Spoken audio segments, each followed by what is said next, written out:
Greetings, bookworms of Concord. Pastor Beckett here with a review of The Rise of Endymion by Dan Simmons, the final installment of the Hyperion Cantos space opera. I finally finished it. Four-book series. So, in this book, Endymion, Abetic, and Anya finally begin Anya's so-called messianic mission. That's what we've been waiting for throughout the whole part of the third book, and we finally get there here. And you finally learn what this entails as they are being hunted by the Catholic Church and the Pax theocracy, as the Pax literally launch a crusade against the human evolved ousters and anybody else who rejects the cruciform. If you don't know what that is or don't remember, refer to the previous video. So the Pope's justification for this genocide and arguably a Holocaust is because he believes that mankind should, in his words, and this is a direct quote on him on page 106 here, he believes mankind should remain in the form and visage of mankind and not be defiled by deliberate mutation and mutilation.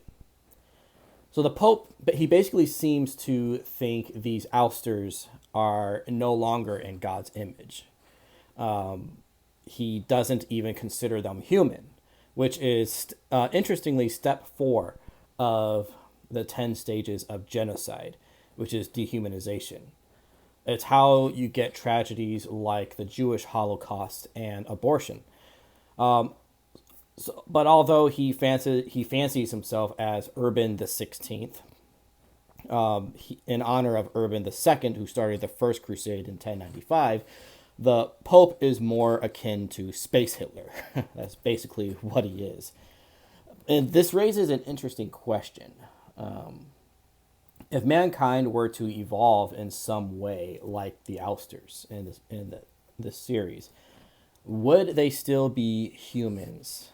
Or would they still be humans in God's image? I say yes. The Pope, calling himself Urban the 16th, has a rather myopic view of the imago Dei, the image of God. He has a superficial view that being made in God's image is what humans look like, with a certain number of appendages and so forth. And this is nowhere close to what it means. If you watched my review on the previous book, I went over the 2 senses of God's image, but I'll cover them here again briefly. So the wide sense of God's image is that we are rational creatures, which is retained after the fall of man. The narrow sense of God's image is original righteousness or knowledge of God, which was lost at the fall, and which is why it required that God reveal himself to us in his spoken and written word, and ultimately in Jesus Christ, who is the Word made flesh. And before the fall, man just knew who God is. They just knew. But now God needs to reveal himself to us, which again he does in his word and the death and resurrection of Christ. So both of these senses, the wide and the narrow of God's image, are what distinguish us from the animals. Pope Urban the 16th in this book seems to think God's image has to do with superficial things like how humans look, without any enhancements whatsoever.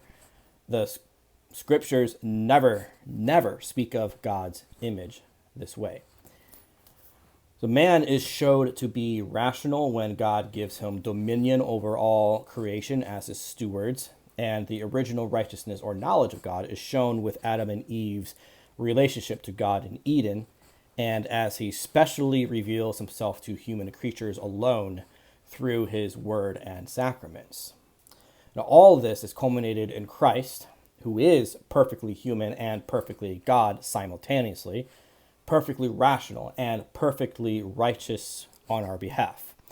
If one is not a human creature made in God's image because of some advanced mutation or enhancement, then the opposite extreme must also be true, right? That one with Down syndrome or Alzheimer's or the loss of a limb through an accident or birth defect is not made in God's image. This is, of course, ludicrous, and so is Urban XVI's xenophobic belief about the ousters. The ousters still have rationality like humans in the book, and they can certainly still learn about who Jesus is for them through his word, for whom Christ died as well. So they are still made in God's image and worthy of dignity no matter what their response is to the gospel. On a similar subject, the AIs in this universe were created with human DNA. So some consider them human, which is interesting considering the current climate of AIs in real life. This brings up an interesting discussion if such AIs would be considered human if they were made with human DNA. But until that fiction becomes reality, I won't say anything about the matter. But I am leaning towards no, since they were created by humans, not God. And one of the vital aspects of humans being made in God's image is God's personal breath of life, which is lacking in such AIs. But that's all I'll say about that for now. As far as critiques go, I have a few deep thoughts. There's an error where Endymion makes when speaking about the cruciform's resurrection, which I don't know if the author did on purpose or if it's just part of Roland Endymion's naivete or something. So he said in the book, Endymion says the church used to teach a resurrection of the soul and not the body on page 166, which is demonstrably false. Both the Apostles' and Nicene Creed make this irrevocably clear.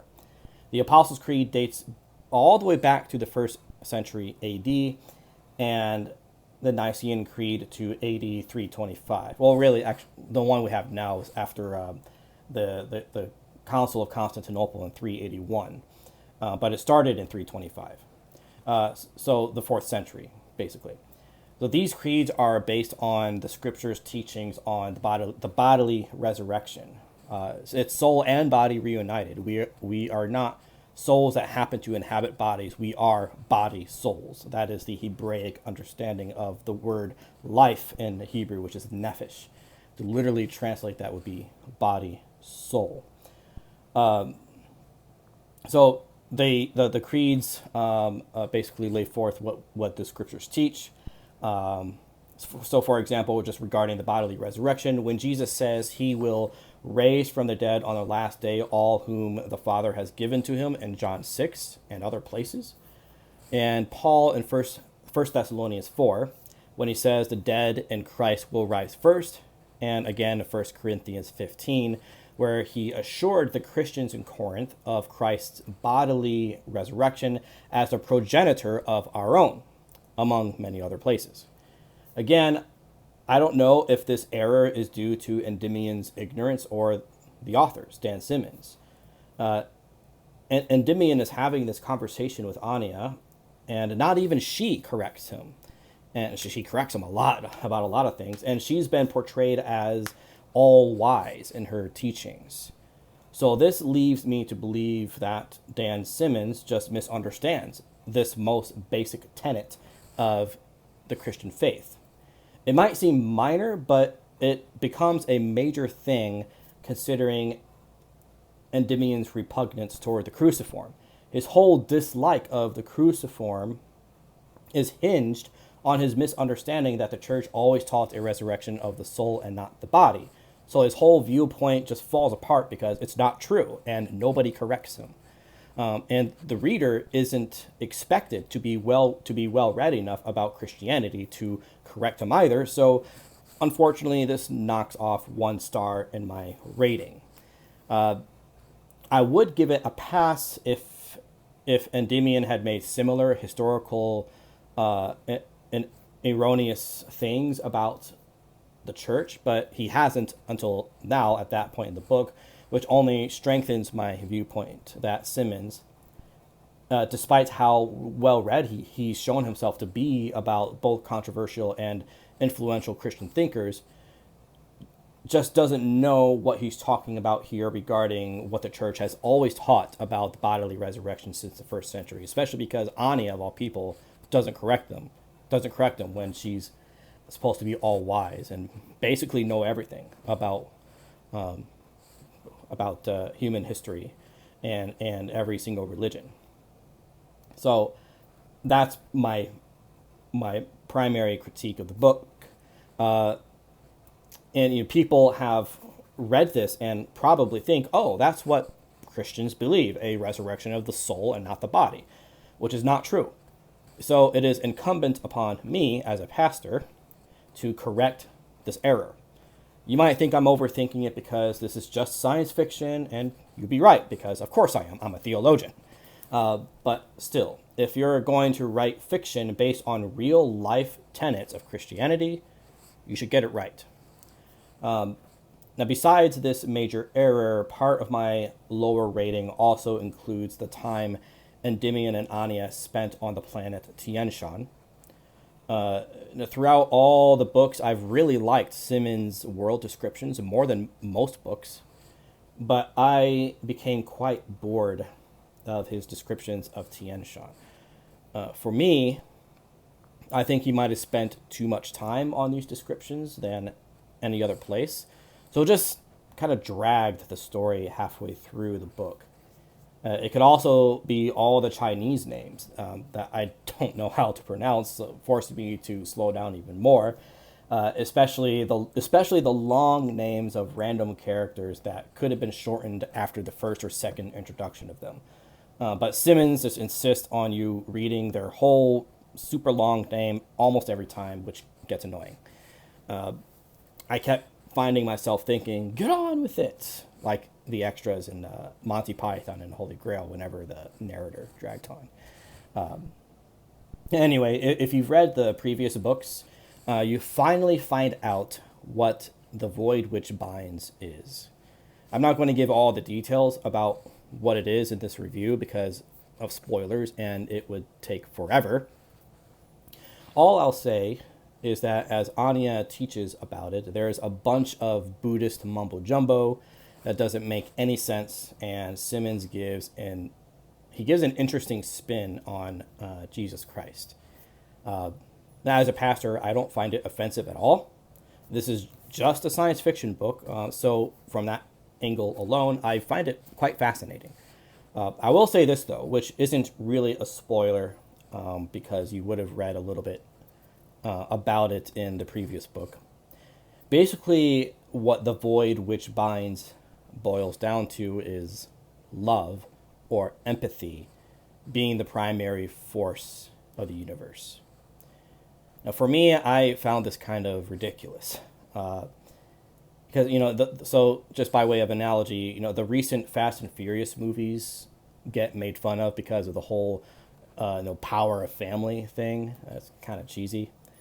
So the void which binds basically has that same vibe. The power of love. Love is my religion. It's just cheesy. But it did make the middle section of the book much more interesting and fun to read. Although I find the whole love thing about the void a bit cheesy, I can't help but think that this whole space opera has been foundational for a lot of sci-fi movies and games after this, like Halo, Mass Effect, and Destiny. That much of the sci-fi I enjoyed growing up and still enjoy today is thanks in large part to the Hyperion Cantos. I'm really curious as to whether the writers of those universes like Halo and Destiny and so forth are familiar with Simmons' work. I'd honestly be surprised if they're not. All right, that's the end of my critiques. At the end of the book, as the church and the Pax finally clash with Anya and team. You finally find out what the Shrike is. Right, this guy. You finally find out what the heck that is, what its purpose is, sort of. It's still a little bit confusing. As well as the meaning behind the title, The Rise of Endymion. The end was really hard to read. One of the parts of the end, but in a good way. I have a really strong stomach, but I found a particular scene at the end really hard to read, and I think it's because I just got so close to that particular character it involves after going through 4 whole books with them. So props to Dan Simmons for that.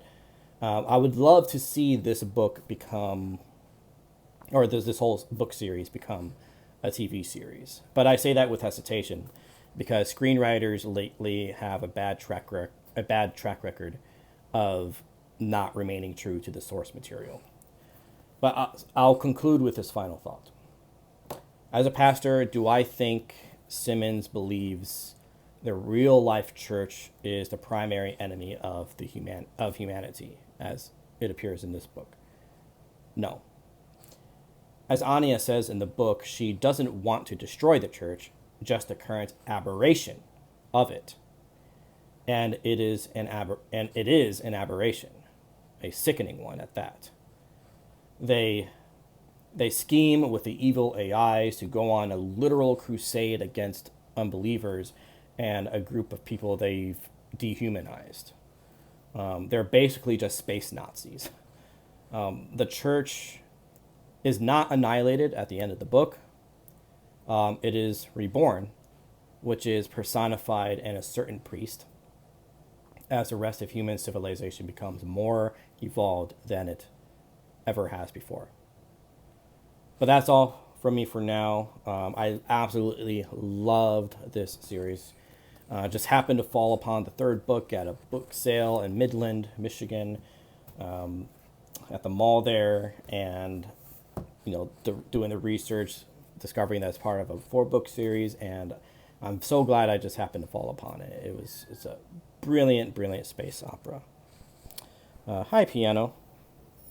All right, you want to cuddle, but then you want to run. Piano's my cat.